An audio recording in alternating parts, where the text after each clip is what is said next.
Hi guys! Welcome to my channel! Nga pala guys,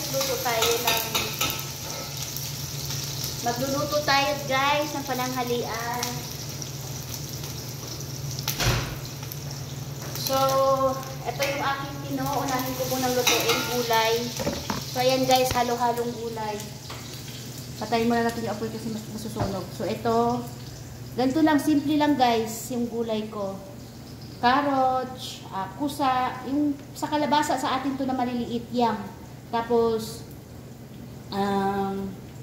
beans, ano ba yung squash, tapos patatas, yun na itong mga ano natin, panglahok. So ayan na siya guys, oh. So ayan na yung ating niluluto. So yun lang, ganun lang kasimple guys yung menu natin. Tapos guys, yun na, may karne. Yung karne, nakasalang na yung karne ko. Doon ko isinalang yung karne ko sa dikuryenteng apoy kalan. Kasi, pag dito, malakas sa gas. Gas kasi ito dito guys. So, nagtitipid tayo guys. So, kailangan natin magtipid. Kahit nandito tayo sa ibang ibayo, kailangan din natin tipirin, budgetin. Binabudget din natin yung mga ano nila, kasi para din naman matuwa din sila sa atin. Alam mo tayo mga Pilipina, nagbabudget din kasi tayo. Parang sa atin din, tayo yung sahod natin, binabudget din natin guys. So ito, nilagay ko na yung carrots. Hindi ko lang kasi ang hirap, alam mo na may nakikita tayo ng amo. Kahit nasa kusina ako, nakikita tayo. Ayun, may mata sa taas. Mata na lang, guys.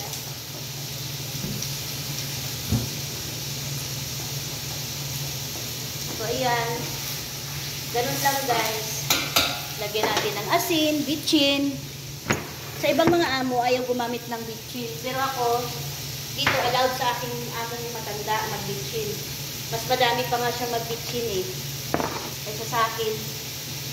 Ako ayaw kong madamihan. Minsan, pag yung matanda kasi, yung amo kong matanda, nanay ng amo ko, nagluluto siya. Pagka madami siyang nilalagay ng bitchin, inaawat ko, uy, tama na.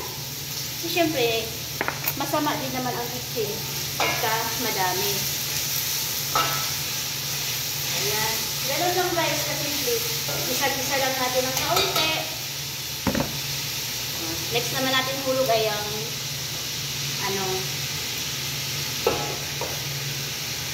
saka carrots. Huli na natin ang kalabasa guys, kasi yung kalabasa madaling lumambot. So huli na natin yan. Saka na natin yung beans, carrots, at saka yung pasulya. Pasulya dito sa kanila yung beans. So lagay na tayo ng ating mga secret ingredients. Ito lang yung mga secret ingredients natin guys. Yung paminta. Lagyan natin ng mga pangkalasa ng kaunti. Kahit na nagdadagdag kasi rin ito ng lasa. Yung powder, onion powder at saka garlic powder. Kahit na meron tayong fresh onion, fresh garlic. So, need natin dagdagan pa ng kaunti.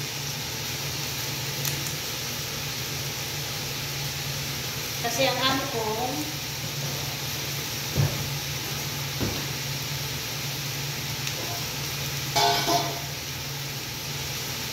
lagyan natin ng chicken cubes para mas malasa. Usually kasi madami, 2 chicken cubes nilalagay ko guys. Kasi para naman para malasa. So, kasi madami So, ito guys, itong niluluto ko ito guys, budget to sa lahat. Sa katulong, 3 ang katulong na pinapakain ko, 3 din yung driver, tapos 3 din yung amo. So, bali, hinahati ko yan sa 4. katulong sa amo kong matanda at sa amo kong lalaki na may asawa. So, 4 yan. Binabudget ko yan. Hati-hati yan. So, kailangan pag nagluluto tayo is madami. Mamaya na natin ihulog guys yung ating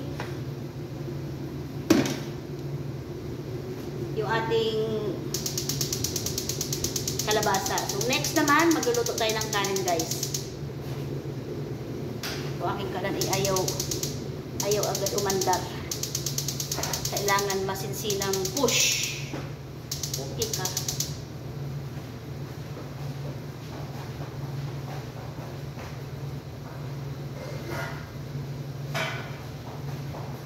So, at least ganito guys ang senaryo ko pag ako'y nagluluto. So, kailangan magmamadali ako.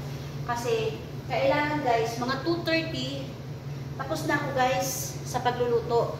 Kasi yung amo kong lalaki kakain. Yung amo ko, yung talagang pinaka boss ko yun yung kumuha sa akin. Huwag na natin Tagalogin na lang natin guys kasi may mata. Mata na lang guys.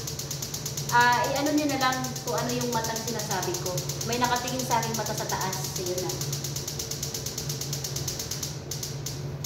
So, okay lang naman guys. Pero tayo, nag-iingat tayo. Kasi alam mo naman, estranghero tayo. So, kailangan natin mag-ingat. So, next ngayon guys, ang gagawin ko is kanin naman guys. So, ang kanin dito guys, ginigisa.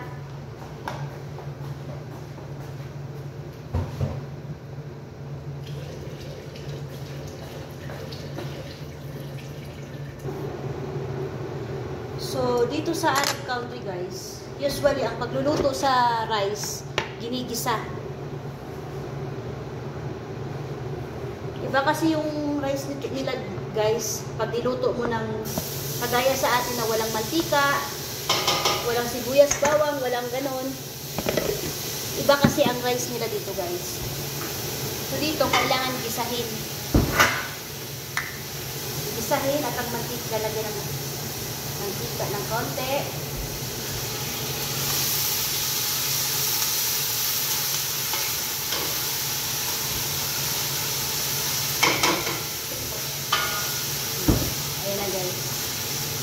Isahin natin siya ng kaunti.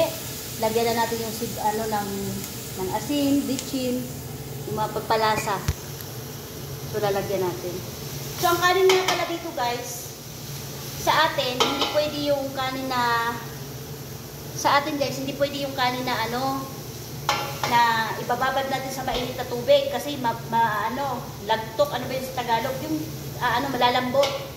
Sa kanila dito, ibababad mo muna ng 1 hour to 30 minutes or 30 minutes. 1 hour or 30 minutes, ibababad mo muna yung kanin sa mainit na tubig. So, ito na guys, nababad ko na to guys, na sinala ko na. So, ilalagay ko na. Tulog na natin yung kanin. Then, lagay tayo ng pampalasa, asin, bitchin, konti, at asin. Okay na yun guys. Lalagyan na natin ng mainit na tubig. So, ang ating mainit na tubig is hindi pa ready. Hindi pa Tapos, lalagyan natin itong dahon ng paminta. Tapos, dahon ng paminta. Kuha mo na ako ng dahon ng paminta, guys. So, guys, ito yun. Ito ilalagay natin. Sili na pula, mahaba. Lemon. 2 lemon. Dry. Tapos ito ay gerpa. Ano ba to sa cinnamon stick. Lagyan natin ng cinnamon stick. At yung laurel. So, lalagyan ko pa dapat ng hill. Hill. Hindi ko alam. Mint siya. Mint. So, next, lagyan na natin ng mainit na tubig. Yan. Mainit na tubig para mabilis lang siyang maluto. Purpose kasi nun, guys, para mag-spread yung niya. Umaba pa siya yung kanin. So, yun, kaya gano'n siya. Mainit na tubig. So, magagano na yung So, ito na guys. Nalagay na natin yung kanin. Nalagyan na natin ng tubig. So, takpan na natin. Pag natuyo, medyo matuyo-tuyo na yan siya, guys. Lalagyan natin ng isang butter. So, ito na yung ating gulay. Oh, yan na yung ating gulay, guys. So, ganun lang. Tapos, ito yung ating karne. Oh, yan yung karne natin. Tapos, gagawa pa tayo ng salad. Salad. Fresh vegetables. Tapos, meron pa akong gagawin yung sa driver, yung giniling. So, yun lang, guys. Bye. Salamat. See you next time.